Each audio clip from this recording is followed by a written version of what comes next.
Hey, what's up guys? It's Samuel. In this first video, I want to do a step-by-step walkthrough of how to defeat the dreaded auto gain control in Canon DSLRs such as the 7D, which I'm using, or the T2i or 550D. Auto gain control is something that Canon put in all of its DSLRs, which takes the recording levels of video and boosts the level to where there's this annoying hiss throughout the entire video, which is very distracting and results in poor audio quality. And this is not very good for those of us who desire to have high quality videos. After figuring out my camera had this, I quickly searched on Google for ways to eliminate this problem. I came up with two options. Option one was to either buy another camera which didn't have auto gain control, or one that had a third-party firmware update which you could get, which eliminated problems such as the 5D Mark II, or to find a way to bypass this problem. I quickly decided that I was not going to pay $2,000 or even $700 on a new camera. That left me with option two. I then went on and found that there were two more options to bypassing this AGC. Option one was downloading a third-party firmware update from a group called Magic Lantern, which you can view their site right here. Or option two, go on and make a setup which eliminates or makes the AGC practically unnoticeable. For option one, even if it would work for my 7D, I decided this was not something I wanted to do because it was a third party, and for those of you who might do it, it's a risk for your camera. Even though there have been no cases of anything going wrong, you're still putting your camera out there for risk of corruption or who knows what. So I decided that I would look into and find this setup on how to remove this or how to eliminate this problem. I then went on and found two videos from guys on YouTube with both different ways to use this trick for the AGC. The two men are Dave Dugdale and MikeB. You can view MikeB's video right here, or Dave Dugdale's right here. Also, Dave Dugdale's website link will be in the description. You can go ahead and watch their videos, but to save you some time, MikeB's video explains how to do this trick by buying some adapters, as well as providing a tone, which you will need to have on an MP3 player, which you will need to connect to your camera to be able to use this trick. This trick didn't work for me because for those of us who wrote video mics, it just doesn't work. So if you have a different external microphone, then go ahead and head over to his video and follow his steps, and you should be well on your way. Dave Dugdale's video, on the other hand, gives you the steps on how to use this setup if you're using the Rode Video mic. He tells you that you need to either make a certain cable that you need or to buy it. If you want to buy it, it's you want to search Sescom DSLR AGC cable. This cable just allows the tone, which you'll also need, to work with your camera and your Rode Video mic.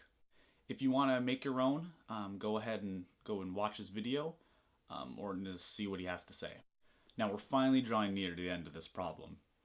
Now whether you decided to make your own cable or buy the Sescom cable like I did, the final step is in post-production. And also, just so you know, I'm using the Sescom cable right now for this video. Hopefully it sounds really good. The final step of this problem is actually the main reason why I made this video. It requires you going in post-production and removing the 19 kHz tone which you had planned on your iPod, which is connected to your camera, so that you have clean, clear audio in your final product. Now all the videos that explain how to do this, none of them go into detail exactly how to do it. All they say is like, go into post-production and eliminate the tone and you're finished. Now, this left me hanging, and I'm sure it's left you hanging too.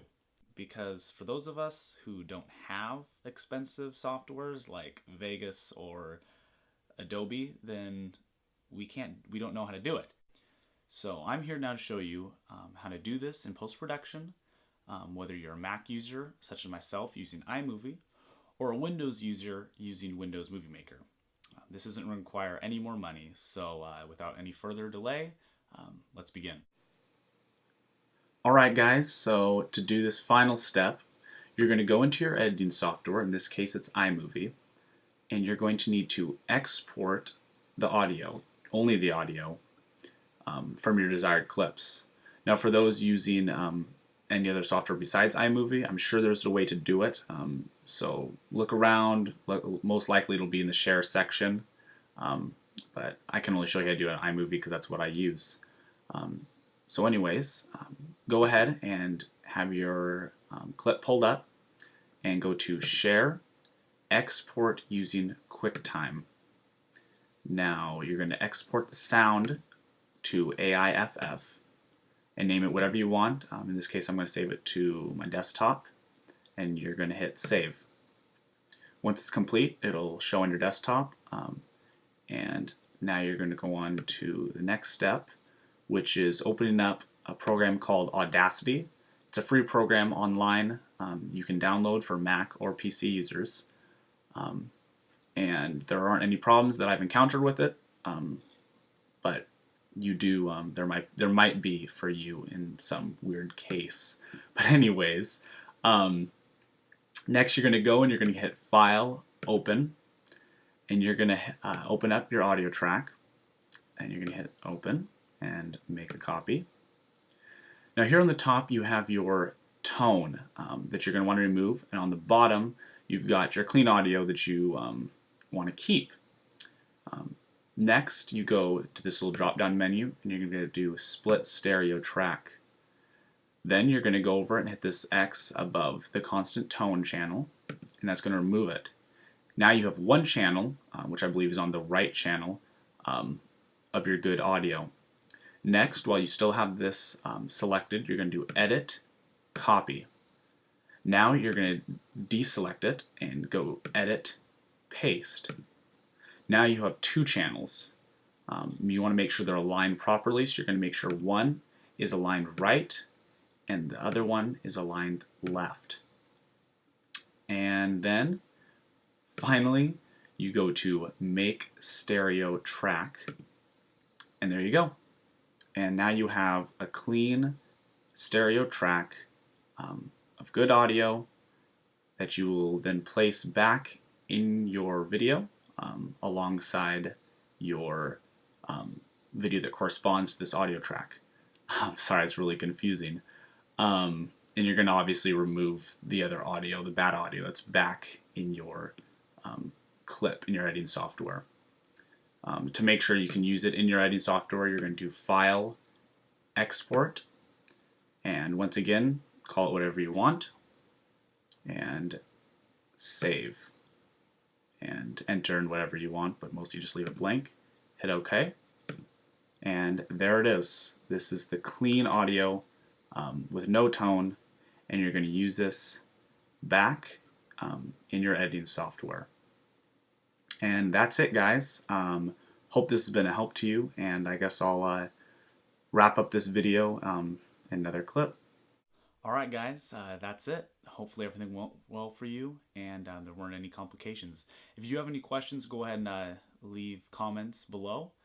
And I just want you to know that I made this really quickly, and I'm sure there are a lot of things I missed. So I would recommend watching the other videos I talked about earlier in the video that help explain the problem more and probably answer some of your questions. But otherwise, thanks so much for checking out my first video, and hopefully I've been a lot of help to some of you. And go ahead and subscribe and check out or come back and check out some more videos when I come out some more later. So thanks guys.